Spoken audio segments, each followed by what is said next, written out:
estás? Con ánimos de seguir aprendiendo, ¿no es cierto? Ya pronto volveremos a la escuela, mientras tanto estaremos aquí en Aprende en Casa. ¿Ya te lavaste las manos? Vamos con Ajo listo para que nos explique cómo hacerlo. Lava muy bien tus manos con agua y con jabón durante 20 segundos y no olvides tus materiales para anotar las preguntas y actividades que se te piden para que cuando acabe el programa puedas responderlas y hacerlas a tu ritmo. Busca las fuentes de información para la toma de decisiones. Hoy vamos a aprender a identificar la relevancia de la información para la toma de decisiones. Por ello, seleccionamos para ti 3 videos sobre la transmisión de enfermedades y en particular el SARS-CoV-19, con el objetivo de que conozcas información variada y visiones diferentes en torno al mismo tema, lo cual ampliará tu perspectiva sobre el fenómeno y en consecuencia te permitirá tomar decisiones con mayor conocimiento de causa. Lo más importante es que disfrutes aprendiendo a la distancia y que mentalmente vayas comparando, cuestionando y complementando la información que ofrecen los videos. Al final te haremos algunas preguntas para que profundices un poco más en tus aprendizajes. Hace no mucho tiempo la humanidad tenía un sueño: erradicar todas las enfermedades causadas por agentes patógenos. Por un corto tiempo creíamos que lo íbamos a lograr. Con el desarrollo de la medicina todo terminaría pronto. Pero cada año surgen más enfermedades y reaparecen otras. Parece que las afecciones nos seguirán hasta el fin de nuestros días. Así que hoy nos preguntamos, ¿cómo surgen nuevas enfermedades?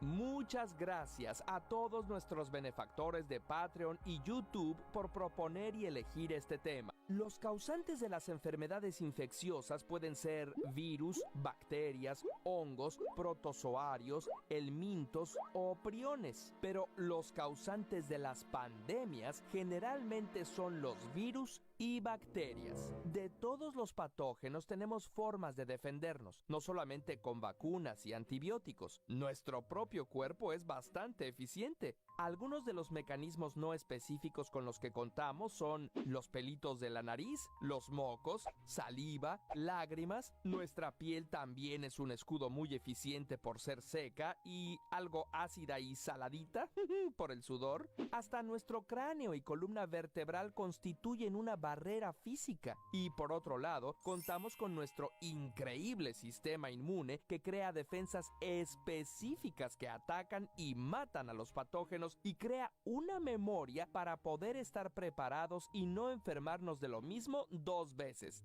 A ver, un momento, perdón, Tonatiuh, esto está mal. Yo me enfermo de gripa cada año. Eso es porque los virus mutan muy rápidamente y eso los vuelve un poquito diferentes. Solamente se alteran lo suficiente para no ser reconocidos por el sistema inmune y enfermarnos. ¡Ay, qué listos! Aunque los virus son capaces de mutar, otros deciden unir fuerzas. 2 cepas diferentes se pueden unir y crear un virus nuevo que puede llegar a enfermarnos. Cuando un patógeno salta de una especie a otra se le llama zoonosis. Entre el 60 y el 80% de las infecciones humanas provienen de animales, principalmente roedores y murciélagos, aunque suele haber otro animal que sirve de intermediario antes de pasar al ser humano. Los murciélagos son grandes reservorios de virus, pero ellos no se enferman tanto porque cuentan con un super sistema inmune capaz de proteger sus células. Así que en ellos los virus siempre están intentando ser más rápidos. Entonces esos virus resultan altamente peligrosos cuando saltan a otra especie. Las bacterias también pueden mutar para hacerse resistentes a los antibióticos y así crear nuevas enfermedades o hacer que una enfermedad vuelva a aparecer y de una forma más peligrosa que la anterior. Estas mutaciones pueden ocurrir cuando un antibiótico no es tomado de la manera correcta. Pero si piensas que solo porque tú sí te tomas los antibióticos durante el tiempo y en el horario correcto ya te salvaste, lamento informarte que no es así.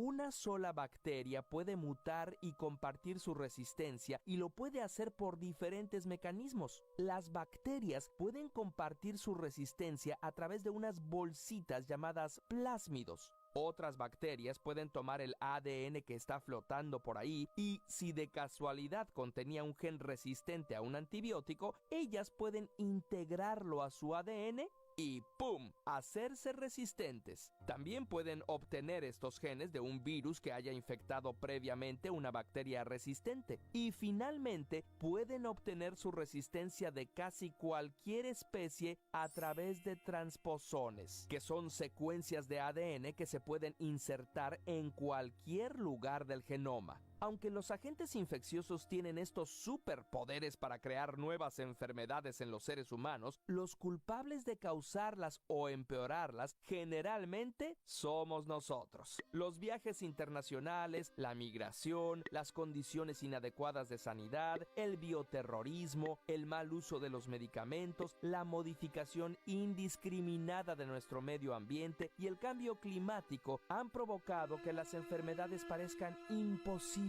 de erradicar. Estos son algunos ejemplos de cómo los seres humanos hemos complicado las cosas recientemente. La inmunidad de grupo es cuando hay una gran cantidad de personas inmunizadas contra una enfermedad específica. Así que, aunque el patógeno siga presente, no hay suficientes personas a las cuales infectar. Hay muchas personas que, por ignorancia y desinformación, deciden no vacunarse y no vacunar a sus hijos. Esa ola antivacunas provocó un resurgimiento del sarampión, una enfermedad que se creía erradicada. Otro ejemplo es la enfermedad de Lyme. Esta es causada por la bacteria Borrelia burgdorferi, que se transmite a través de la garrapata de patas negras. Esta garrapata se puede encontrar en venados, ratones, aves y ardillas. El aumento de casos de esta enfermedad se debe a la invasión de los bosques y al cambio climático. El aumento de la temperatura y humedad influye en la disponibilidad de hospederos y la abundancia y supervivencia de las garrapatas. En China existen mercados húmedos donde puedes conseguir tus alimentos muy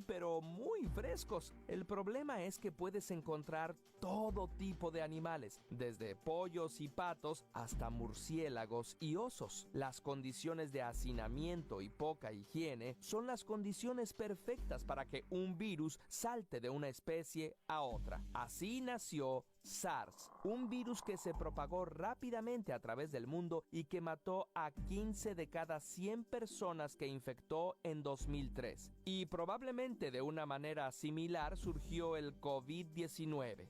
Estas prácticas y la alta densidad de población hacen de China un lugar perfecto para el surgimiento de nuevas enfermedades. Cada que surge una enfermedad o hay un nuevo brote de una ya erradicada, nos parece alarmante y aterrador porque no sabemos qué tan peligrosa es y porque puede que no estemos preparados. Pero antes de pensar que todos vamos a morir, hay que considerar dos cosas: la tasa de mortalidad y el ritmo reproductivo. Básicamente, este número nos dice cuántas personas en promedio se pueden llegar a contagiar por una persona enferma, suponiendo que todas las personas son susceptibles a la enfermedad. El ébola mata la mitad de las personas que infecta, pero el contagio solo se da de manera directa y una persona enferma solo llega a contagiar entre 2 y 3 personas. El COVID-19 tiene una tasa de mortalidad del 3.4% y un ritmo reproductivo de entre 2 a 8. SARS tuvo una tasa de mortalidad del 9.6% y alguien con esta enfermedad contagiaba 4 personas, mientras que MERS tenía una tasa de mortalidad del 34%, pero un ritmo reproductivo de 1. Aunque es importante mencionar que tanto el ritmo reproductivo como la tasa de mortalidad pueden variar de región en región, estos son los promedios. Cuando una enfermedad es altamente mortal y con un ritmo reproductivo alto, entonces es momento de preocuparnos. Actualmente conocemos solamente a 2 de cada 1000 virus que posiblemente existen, por lo que es muy probable que cada año surjan nuevas enfermedades, causen pandemias y después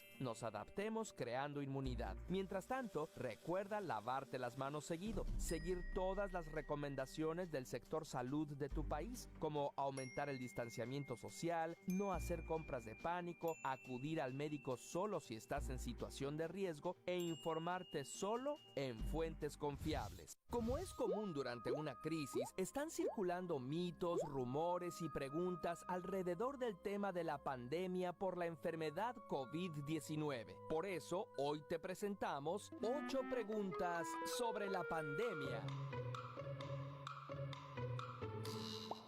¿El coronavirus es el fin del mundo? Si bien la actual pandemia causada por el virus SARS-CoV-2 debe tomarse en serio, tampoco se trata de entrar en pánico. Hemos sobrevivido a otras pandemias. En el siglo XIV, la peste negra mató a unos 25 millones de personas, un tercio de la población de Europa. La pandemia de influenza de 1889 se inició en Rusia y llegó a todo el mundo. Murieron 1 millón de personas. La pandemia de gripe de 1918, llamada influenza española, infectó a 500 millones de personas y acabó con la vida de 20 a 30 millones. En este momento, mayo de 2020, el COVID-19 ha significado la lamentable muerte de alrededor de 260,000 seres humanos. Son muchos, pero gracias al conocimiento científico, la humanidad ha sido capaz de contenerlo. Con la cooperación de cada persona y cada familia, la humanidad superará esta difícil crisis. 2. ¿El virus fue creado en un laboratorio? Investigadores especialistas se preguntaron lo mismo que tú y se pusieron a analizar el virus. Estamos 99.99% seguros de que el virus no fue creado usando ingeniería genética. A. Si bien es cierto que en 2015 científicos en China investigaban y modificaban el virus del SARS, se trata de un virus completamente diferente al SARS-CoV-2. Además de que se trata de laboratorios de altísima seguridad. Sus investigaciones más bien ayudaron a entender cómo podría prevenirse la propagación de un patógeno como el que nos aqueja ahora. Es poco probable que los virus que se estudian en los laboratorios escapen. B. El SARS-CoV-2 se parece en un 96% al virus de murciélago RATG13. Que el parecido sea tan alto ya nos hace sospechar que ningún científico lo creó.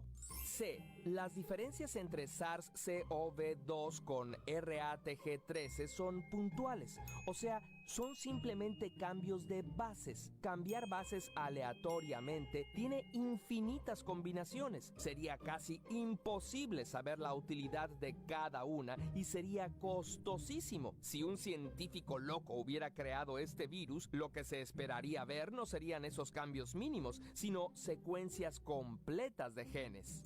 D. La otra pista nos la da el dominio de unión al receptor, que es como la llave que permite al virus entrar a las células. Esta llave tiene una forma más similar a la llave de un virus de pangolín, pero lo interesante es que ni siquiera sabíamos que esta llave embonaría en las células humanas. Si este virus hubiera sido creado, el científico loco no hubiera utilizado esta llave, sino una que ya sabíamos que funcionaba. Para que no pienses que somos parte de la conspiración, te invitamos a leer los artículos de Nature.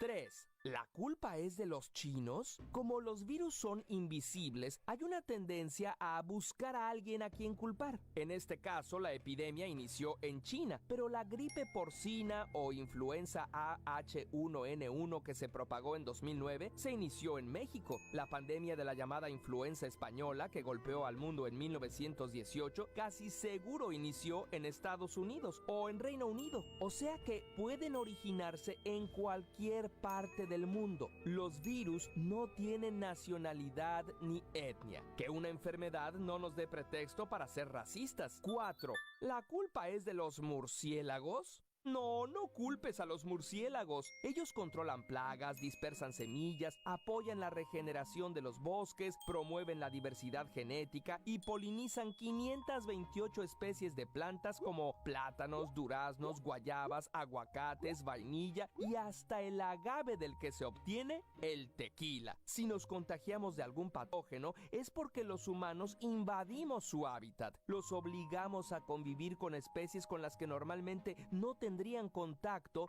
y los matamos. No los lastimes. En libertad son muy importantes. Batman estaría muy solo en su baticueva sin ellos.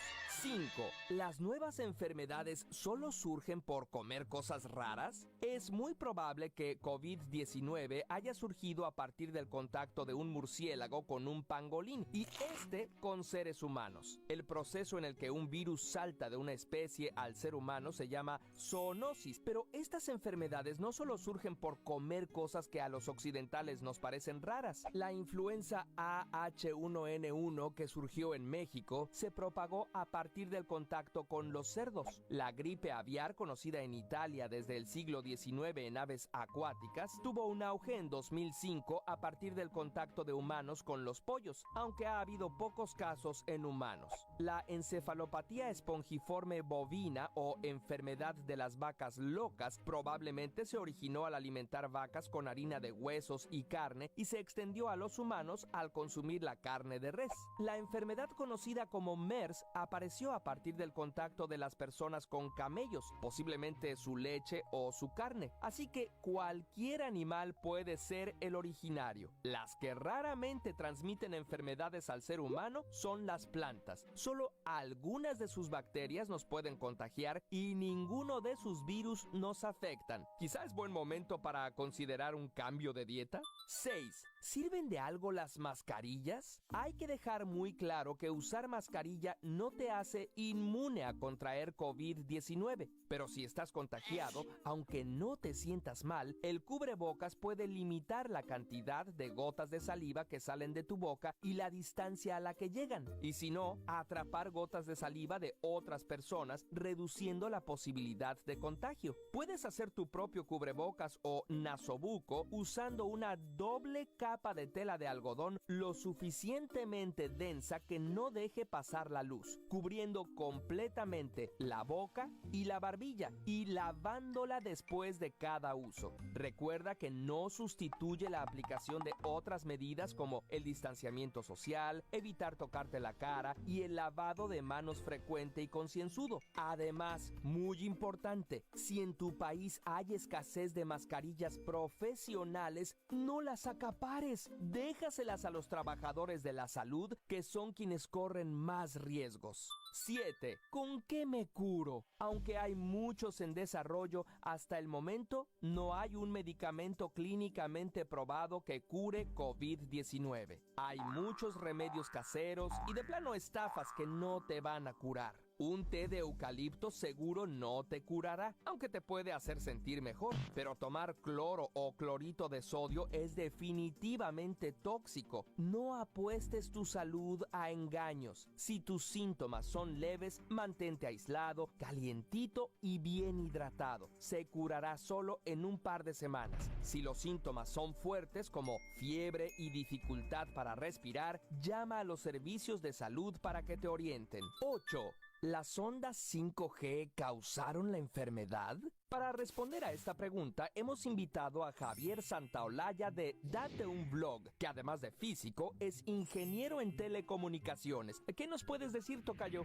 Hola Javier, y hola amigos de Curiosamente. Cuando hablamos de ondas electromagnéticas y de salud, hay que tener en cuenta dos parámetros. Uno es la energía de la onda y otro es la intensidad. Suenan parecido, pero no es lo mismo. Las ondas electromagnéticas más energéticas son las de alta frecuencia, como los rayos X, los rayos UVA o los rayos gamma. Estos tienen energía suficiente para romper enlaces en las moléculas y por eso son peligrosos para la salud. Una onda electromagnética de alta energía como estas puede impactar en el núcleo de una célula, romper el ADN y hacer que la célula comience a duplicarse de forma peligrosa, descontrolada, formando lo que conocemos como un tumor. Precisamente esa es la razón por la que hay que ponerse crema en la piel cuando tomamos el sol, para evitar que los rayos energéticos de la luz solar, los rayos UVA puedan producir cáncer de piel, melanoma. El otro factor importante es más fácil de comprender, es la intensidad, la potencia de la radiación electromagnética. Pues bien, en el caso particular de las ondas de radio que usamos en el celular, son ondas primero de baja energía y segundo de baja intensidad. Son de baja energía porque se encuentran en el espectro de frecuencias que se conoce como las ondas de radio,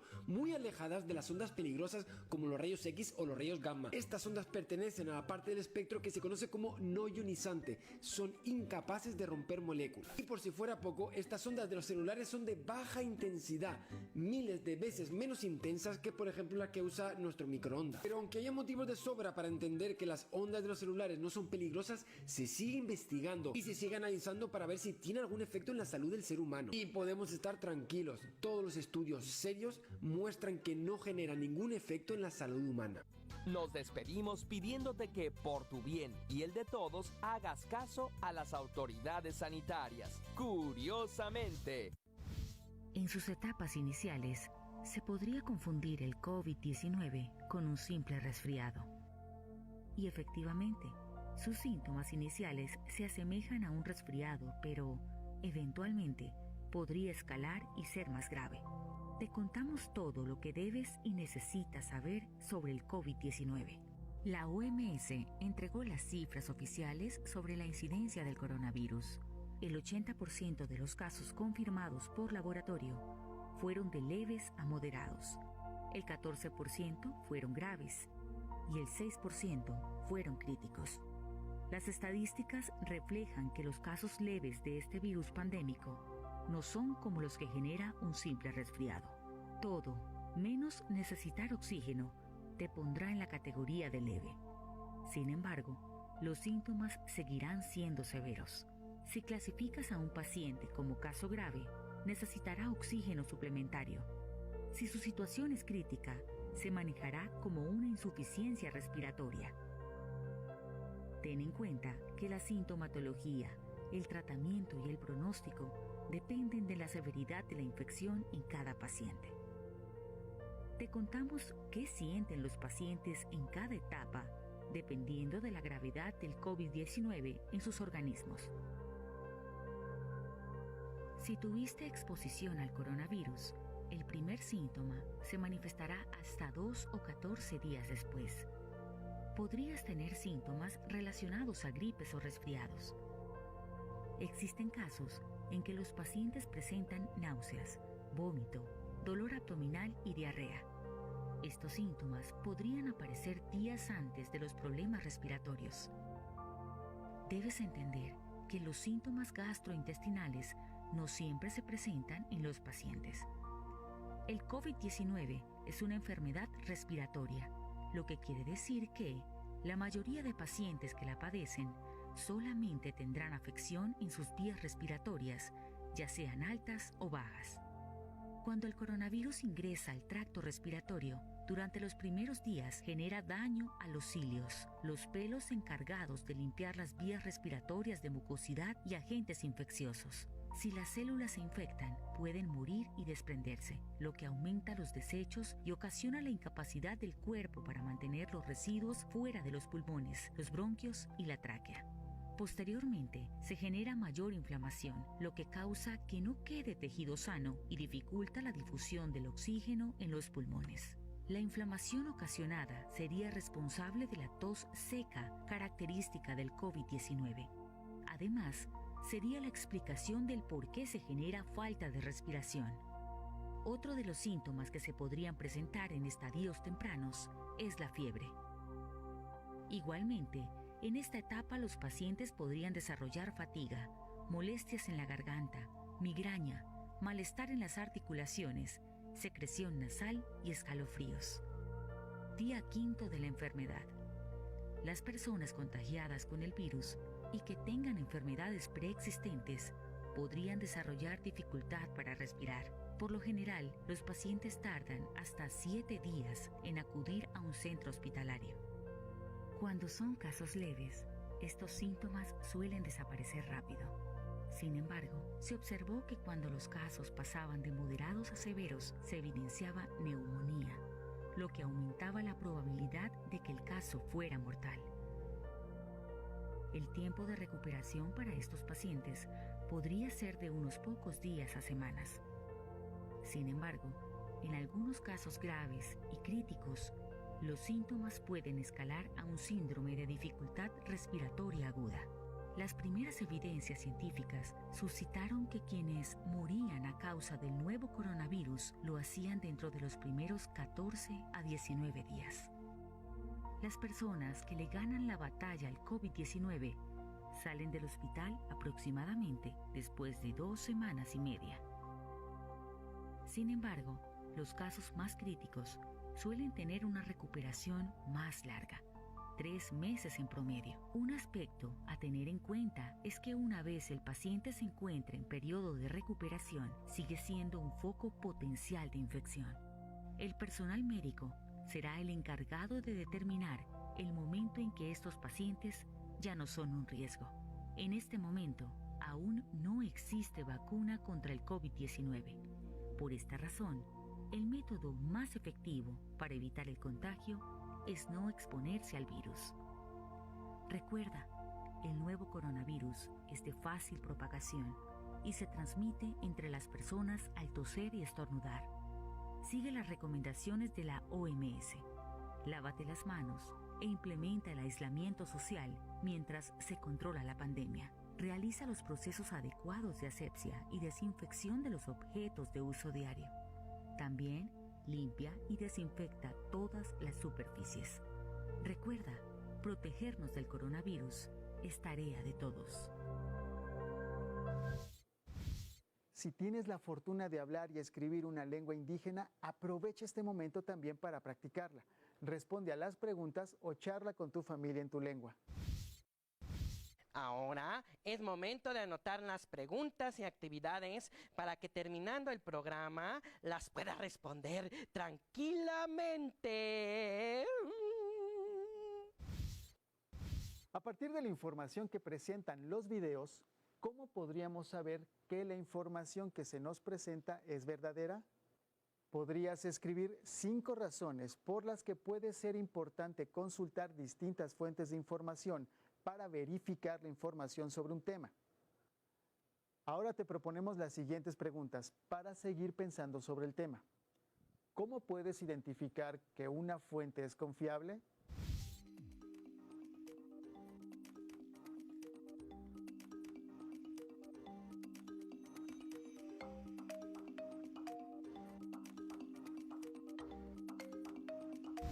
¿Qué nuevas preguntas te surgen?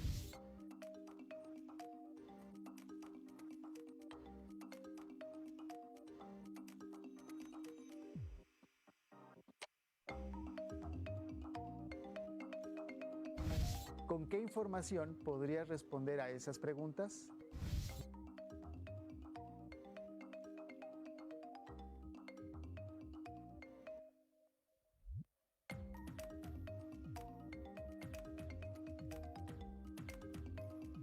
¿Dónde consultarías esa información?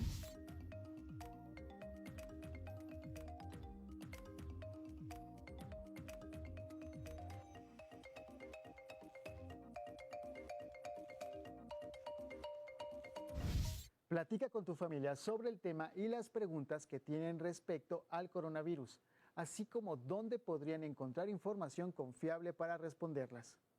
En el libro de texto de español de 5º grado se explica el tema entre la página 162 y la página 169, mientras que en el libro de español de 6º grado se trabajan algunas temáticas cercanas entre las páginas 124 y 135. Recuerda que puedes buscar en tu casa otro libro sobre el tema o si tienes internet, puedes obtener información de ahí. Así podrás saber más. Si no cuentas con estos materiales, no te preocupes. En cualquier caso, platica con tu familia sobre lo que aprendiste. Seguro les parecerá interesante y podrán decirte algo más. Recuerda también guardar en tu carpeta de experiencias tus respuestas para que se las muestres a tu maestra o maestro cuando volvamos a la escuela. Si no tienes el libro de texto o necesitas ayuda para responder las preguntas, llama a Educatel 5536-017599 y 800-288-6688. También puedes encontrar los libros de texto en la siguiente página.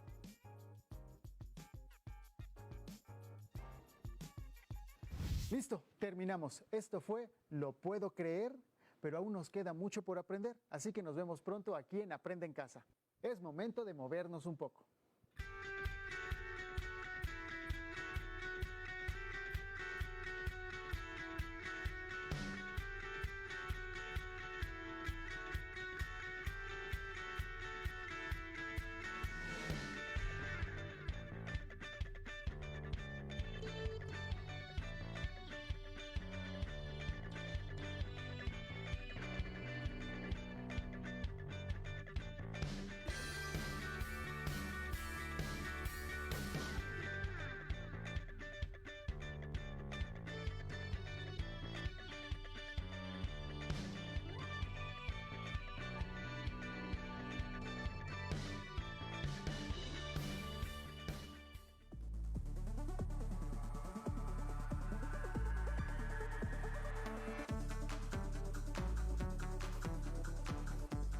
¿Ya te lavaste las manos? Vamos con Ajo listo para que nos explique cómo hacerlo. Lava muy bien tus manos con agua y con jabón durante 20 segundos. Y no olvides tus materiales para anotar las preguntas y actividades que se te piden, para que cuando acabe el programa puedas responderlas y hacerlas a tu ritmo. Identificarás diferentes estrategias para tomar decisiones.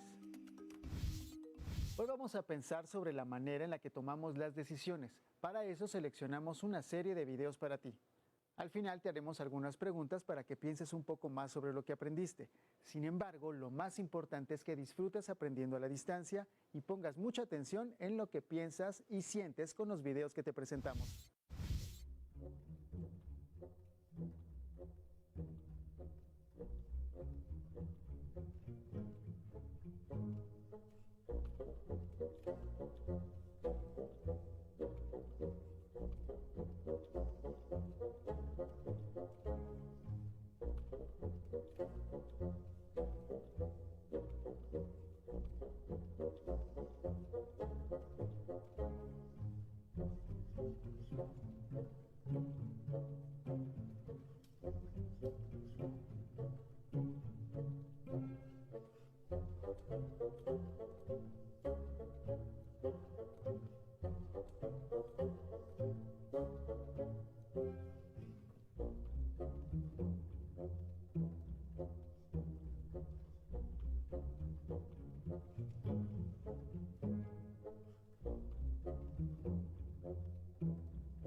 Si tienes la fortuna de hablar y escribir una lengua indígena, aprovecha este momento también para practicarla.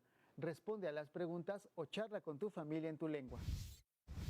Ahora es momento de anotar las preguntas y actividades para que terminando el programa las puedas responder tranquilamente.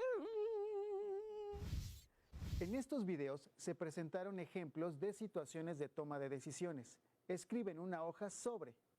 ¿Qué piensas sobre las decisiones que toman los personajes de los videos?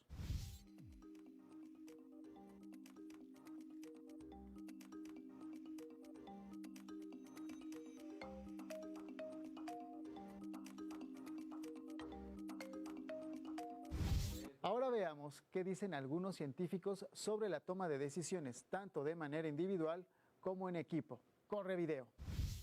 Todos los días realizamos acciones y tomamos decisiones de manera consciente y tenemos la certeza que decidimos de manera libre, dueños de nuestros actos. Pero hay estudios neurológicos que cuestionan esta noción de libre albedrío. ¿Pienso, luego actúo?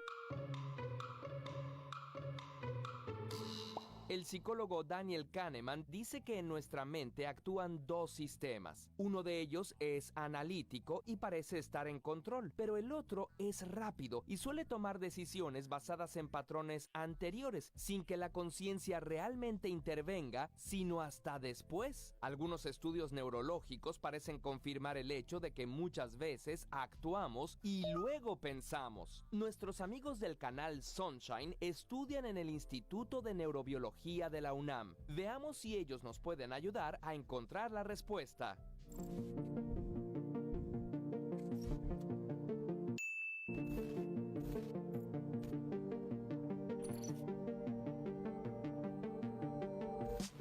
Hola, soy Sam del canal Sunshine y hoy en colaboración con el Instituto de Neurobiología de la UNAM y nuestros amigos del canal Curiosamente, indagaremos un poco de lo que ocurre en el cerebro antes y durante la toma de una decisión. Así que veamos si alguien en este instituto nos puede ayudar. Hola San, por favor pregúntale a una persona experta cuál es el mecanismo que hace funcionar nuestro cerebro, desde que percibimos algo hasta que actuamos. ¿A quién te encontraste?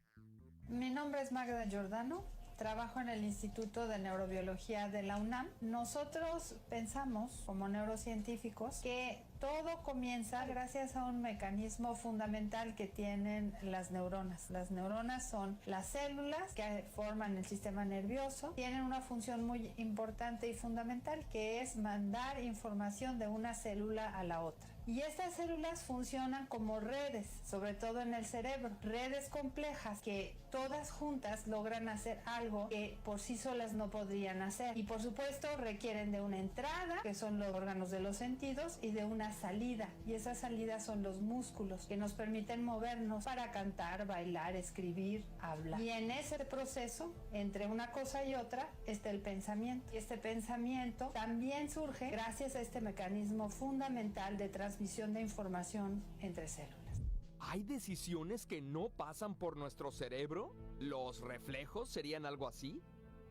Hola, mi nombre es Luis Concha, soy investigador en el laboratorio C13 del Instituto de Neurobiología de la UNAM. Evidentemente sí, no toda la información necesita llegar al cerebro para que se ejecute una respuesta. Los reflejos osteotendinosos, por ejemplo, es un claro caso. Ese es el clásico en el cual si golpeamos la parte baja de la rodilla, se ejecuta un movimiento de extensión de la pierna. Este tipo de reflejos tienen que ver solamente con la información que viene en los músculos, que deben de tener cierto nivel de tensión, y que cuando cambia abruptamente se manda una señal a la médula espinal, y allí mismo en la médula espinal se ejecuta o se manda la información, le pegan en la frente. Lo más probable es que los primeros 2-3 veces va a cerrar los ojos como un mecanismo de defensa, y esto es un reflejo. Sin embargo, después de la tercera, cuarta o quinta, la persona ya sabe que le están tocando la frente y que esto no representa ningún peligro, y puede modular este reflejo y dejar de parpadear ante este mismo estímulo. Por ejemplo, hay una cosa que se llama ceguera cortical. Lo que sucede es que, por ejemplo, una persona con una lesión, un tumor, un infarto, una hemorragia que involucre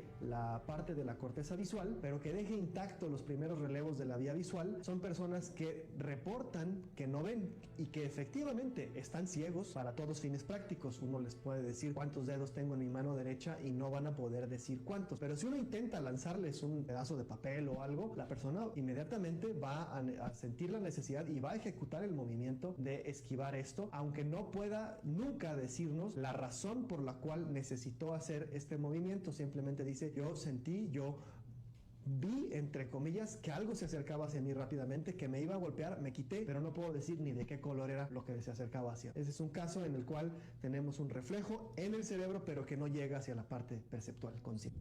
¿Es cierto que tomamos mejores decisiones cuando estamos tristes que cuando estamos alegres? Sí, tenemos emociones, hablemos de valencia, ¿no?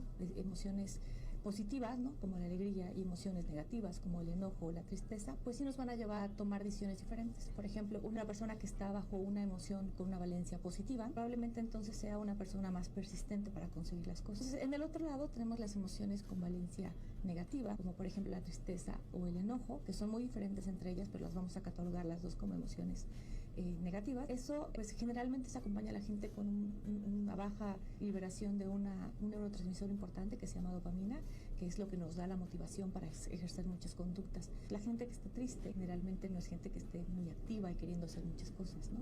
Eso pues entonces la toma de decisiones también es buscar hacer cosas que les lleven a bajo riesgo, ¿no? A tratar de preservarse porque están en una situación particular en donde no pueden gastar energía. Pero lo que sí es muy importante recordar es que las emociones determinan muchas de nuestras decisiones, y estas emociones no son producto de nuestro estómago ni de nuestro corazón, sino más bien es la expresión de nuestras neuronas. Gracias. Entonces, ¿cuál es el papel de las emociones en la toma de decisiones? Hola, buenos días. Soy Fernando Barrios, investigador del Instituto de Neurobiología de la UNAM. Sabemos por experiencia de todos los días, si yo estoy enojado y me hacen en ese momento una pregunta, probablemente responda de una forma negativa. Hay una estructura cerebral que responde fuertemente a este tipo de respuestas negativas, y si nosotros en ese momento hacemos una pregunta al individuo, es muy probable que el peso de la respuesta esté dado por esa estructura que se conoce como la amígdala. En particular, nosotros nos tratamos de hacer preguntas en una emoción específica, es decir, en el contexto de la cooperación y no cooperación. Cuando alguien es buena gente, cuando alguien es mala gente. Entonces, ¿cómo respondemos hacia un contexto de una emoción positiva o una emoción negativa? Cuando nosotros hacemos estudios de esa manera, podemos ver que diferentes estructuras cerebrales se activan, están claramente involucradas en estas decisiones, se activan, y es un trabajo muy interesante. Es básicamente el tipo de trabajos que nosotros hacemos en nuestro laboratorio y es lo que nos guía en nuestra investigación. ¿Hay una parte del cerebro encargada de la toma de decisiones? Hola, soy la doctora Isabel Miranda. Tomar decisiones es algo que puede ser muy simple o muy complejo, dependiendo precisamente del grado de la complejidad de lo que se decida.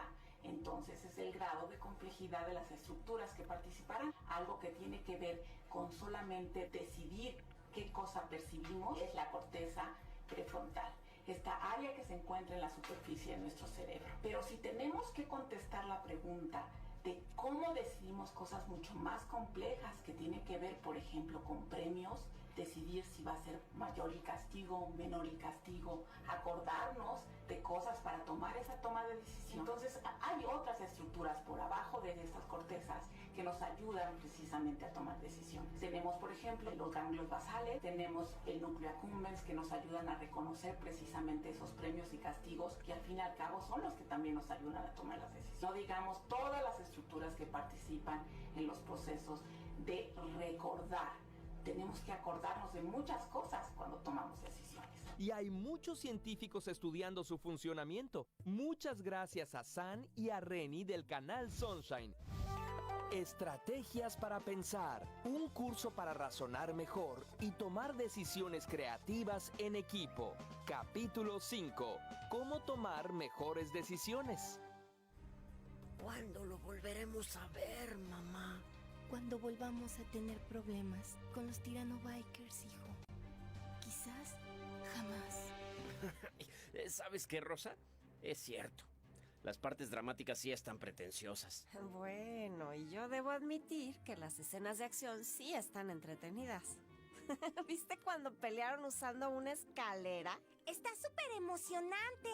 Aunque no me gusta que en este tipo de películas todas las decisiones las toma el protagonista, sin tomar en cuenta a los demás ni explicar nada. Cierto, siempre es. No hay tiempo para explicar. Súbete. O confía en mí. Sé exactamente lo que hago.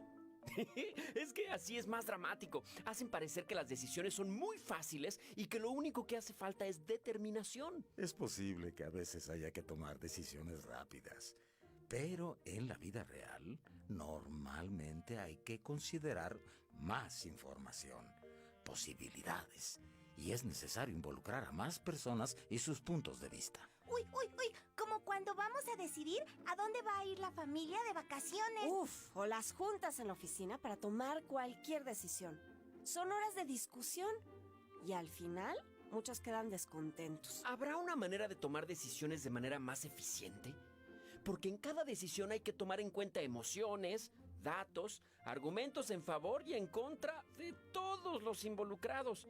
Y a veces no hay tiempo. El psicólogo Edward de Bono propone un método llamado 6 sombreros para pensar. Vamos a conocerlo. En cualquier toma de decisiones están involucradas emociones como miedos y esperanzas. También información, argumentación e ideas. Normalmente cuando intentamos resolver problemas decidiendo por nuestra cuenta o discutiendo con otros, todos estos modos de pensar, emocionales, analíticos, creativos, etc., están mezclados. 6 sombreros para pensar es un método que propone que conscientemente distingamos y le dediquemos un momento a cada una de estas modalidades de pensamiento. Se puede usar individualmente o para tomar decisiones en equipo. En una situación óptima, este método ayuda no solo a tomar mejores decisiones en las que sea más probable que todos queden conformes, sino que también acelera los procesos. Algo que podría llevar muchas horas de discusión se podría resolver en algunos minutos. La idea básica es usar alternativamente 6 sombreros imaginarios que representan 6 modos de pensar. El sombrero blanco, que representa la información pura. El sombrero rojo, del pensamiento emocional. El negro, que encuentra objeciones y críticas. El amarillo, que ve las ventajas y las posibilidades. El verde, que representa el pensamiento creativo. Y el azul, que es el que organiza a los demás. Es importante no identificar a las personas con los sombreros. Son modos de pensar que todos los involucrados pueden ejercitar. Aunque habrá algunas personas que sean más hábiles con ciertos sombreros, recuerda, los sombreros no son tipos de personas. Todos los involucrados deberían participar con todos los sombreros. El poder del método reside en que se aprovecha la experiencia, inteligencia y conocimiento de todos, porque supone que todos, aunque tengamos ideas diferentes, tenemos el mismo propósito. La unión hace la fuerza. El método consiste en acordar cuál es el problema o decisión que se debe abordar, proponer una secuencia en el uso de sombreros y luego pedir a cada quien que participe haciendo que se ponga el sombrero imaginario en turno, absteniéndose de decir cualquier cosa que no corresponda con dicho sombrero. La idea es que cada quien participe por 1 minuto, pero que si siguen haciendo aportaciones válidas, no se interrumpa el flujo de ideas. Los sombreros pueden usarse en cualquier secuencia que se crea conveniente, pero es buena idea definir la secuencia con anterioridad y siempre empezar y terminar con el sombrero azul. A veces conviene terminar con el sombrero rojo para expresar cómo nos sentimos después de la sesión. Después de ver estos videos, ¿qué piensas sobre lo que nos dicen los científicos sobre la manera en que tomamos decisiones?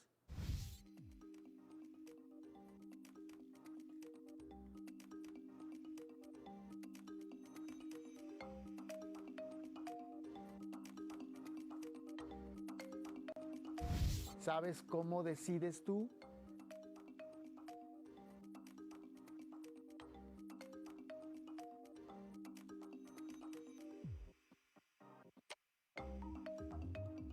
Recuerda que puedes buscar en tu casa otro libro sobre el tema, o si tienes internet, puedes también obtener información de ahí, así podrás saber más. Recuerda también guardar en tu carpeta de experiencias tus respuestas para que se las muestres a tu maestra o maestro cuando volvamos a la escuela.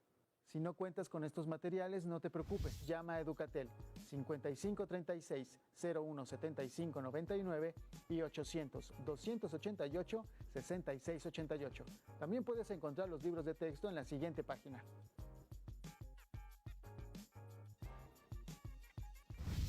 Terminamos. Esto fue Cómo tomo decisiones, pero aún nos queda mucho por aprender. Así que nos vemos pronto aquí en Aprende en Casa. Hasta la próxima.